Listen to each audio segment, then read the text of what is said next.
Hey everybody, this video is for anyone who plays Steam VR, PCVR, owns a Quest 2, uses virtual desktop or AirLink, or even wired, using the link cable.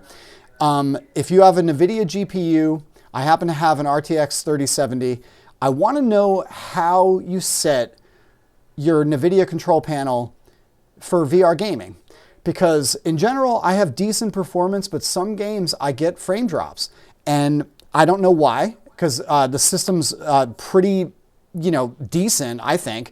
It's an i7 10700K, 32 gigs RAM, Windows 10, obviously, and, the 3070. Everything's, nothing's running in the background except for OBS, because I like to make a lot of content, obviously.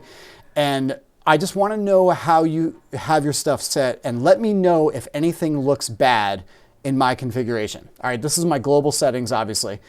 First of all, this I use, I have it set to quality. I should probably have it balanced, but somebody said to set that on quality, so I left it there. Use the advanced 3D image settings. Cool. So now we go here. Here's the global settings. Image scaling off. Ambient occlusion off. Anisotropic filtering. I don't even know what any of this shit does at all. 8x. Anti-aliasing FXAA off. Same thing. Gamma correction on. Mode. Override any application setting. The setting for anti-aliasing 4 times. Transparency off. Background application max frame rate off. CUDA GPUs all. DSR factors off. Again, I have no idea what this shit does. Let's go to the next section. Smoothness off, it's grayed out, so I can't change that. Low latency mode, ultra. I've definitely read in a lot of places that that's how you should have everything set. Max frame rate off. Multi-frame sampled AA off. OpenGL rendering GPU, set to my dedicated graphics card. Power management mode, prefer maximum performance. Again, that's something that everybody recommends.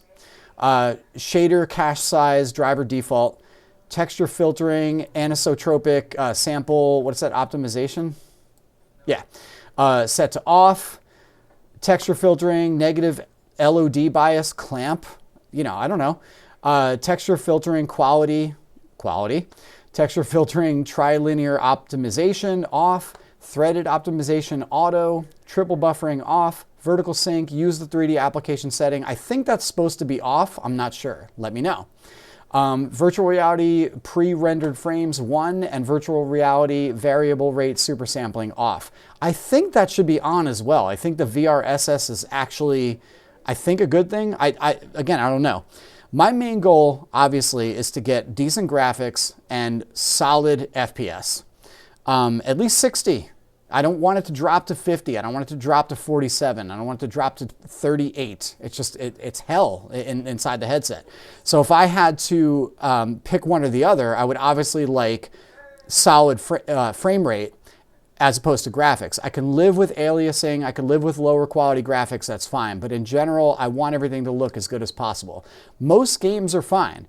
Half-Life Alyx, beautiful. No issues at all, no stuttering. Everything is just rock solid all the way through, but I know how well that game is optimized. Survive, I get occasional drops with that one. Walking Dead Saints and Sinners, mostly smooth, the occasional drop. Blade and Sorcery, just depends on what's going on. Depends on what level I'm playing, if it's Citadel versus Arena. If I'm playing 5 people, at once, 1 versus 5. But I definitely get some frame drops with the spell casting, anti-gravity, the fireball stuff. It shouldn't really drop this much because I've heard so much about other people with like older graphics cards and like older GPU or older CPUs and stuff that have like no issues whatsoever. And the games that they capture through OBS look really smooth and perfect. And it's just, there's nothing. There's no micro stutters. There's nothing going on that's out of the ordinary. Quick shout out. I wanted to give thanks and a shout out to my friend, The Reclusive Gamer. He's tagged below. Subscribe to his channel. He's awesome. He does really in-depth video tutorials on configuring games so they play great in VR. He happens to have a 1080 Ti, which is obviously an older card, but he gets great performance across the board, and his videos look really good too. So whatever he does, I've followed some of his settings, but some of the other stuff I haven't checked out yet. But he's really great, really thorough. He's also really funny. Definitely check out his stuff. We're going to do some co-op gaming in the near future, like Phasmophobia and just some other good stuff. But yeah, so thanks so much to him for helping me figure this stuff out, as well as Mac and VR. Subscribe to his channel too. He's awesome. Virtual Panda has been really helpful for me in configuring my router and stuff like that. So again, does all this stuff look good? Is this okay? I don't know. I don't know what most of this shit does. And for program settings, I usually have each game just kind of follow the global settings. You know, I don't know if there's anything specific I need to change. My main thing with the games that I've been playing lately, Resident Evil 2, Resident Evil 7, 2 plays decently so far. 7 plays better. Definitely better frame rate. Just everything is just way smoother than RE2. And that's what kind of made me want to do a video like this. It's like, what am I doing wrong? What am I doing right? I don't know. Let me know.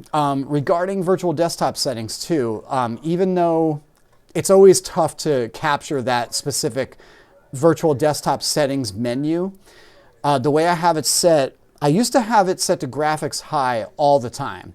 I recently switched to graphics medium. I think there's a really big performance boost, even though my video card, my GPU can handle graphics high. It can even handle ultra. It's a good card, as we know. Medium just seems to be the safer route, especially when I was trying out Resident Evil 7. I was getting like 44 FPS in the very first scene before I went to, get Mia out, in the very beginning of the game. The graphics high was like 44, 47 FPS. Switch to medium, boom, solid 72. I keep my headset on 72 hertz.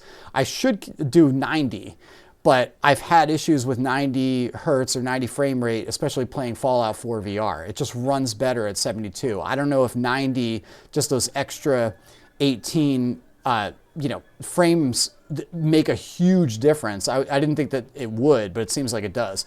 So let me know if you are a noob or if you are a pro. Let's help each other out. Seriously, like I am so tired of people making VR content and they're assholes about not explaining what their stuff is set to, what everything is. They just say what graphics card they have, and they don't talk about the fucking control panel settings. They don't talk about any Windows 10 optimization stuff. They don't say what the settings are in game, what they're doing, if there's super sampling enabled in Steam, if there's not. I keep everything default when it comes to Steam super sampling. So, let's help each other out, man. Let's take this, awesome new medium and just be helpful and pay it forward. Like I say at the end of all of my videos, don't be a dick. Don't just post content and awesome live streams and this game is a game changer. It's the scariest thing ever. Oh, it's the best fucking game ever. Blah, blah, blah. Get off the hype train and be real. Seriously, because nobody's got time for your fucking overacted hammy bullshit. All right. We want to get the best possible performance and the best graphics with our setup. So what needs to be done? Yes, I've Googled. Yes, I've checked blogs. Yes, I've checked VR, articles on optimization. I've done everything they said to do. Sometimes there's conflicting information. That's why I'm here. I want to know how you have your stuff set. Please leave a comment below. Please subscribe. Please give us a thumbs up. Again, I'm here to help. So help me and let's help each other out. This is what it's all about.